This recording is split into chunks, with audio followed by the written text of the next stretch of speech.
Hey, Tech Guide Ninjas here. Hope you're having a good day today. So today we're looking at how to group elements in Canva. Before we get started, please give us a like and subscribe to the channel as this really helps me out.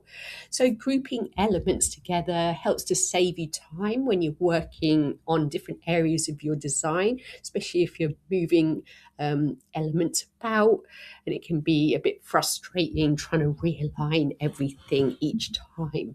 So for example, in this design, I've got the writing and then I've got like the stars, which are separate.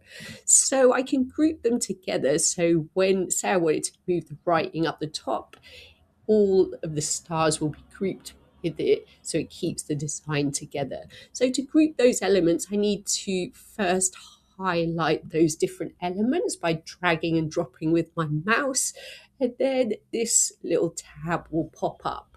And all I need to do is click on group, and then when I go to move those elements about, they're now joined together. I hope that was helpful. Please like the video and subscribe. I will see you soon.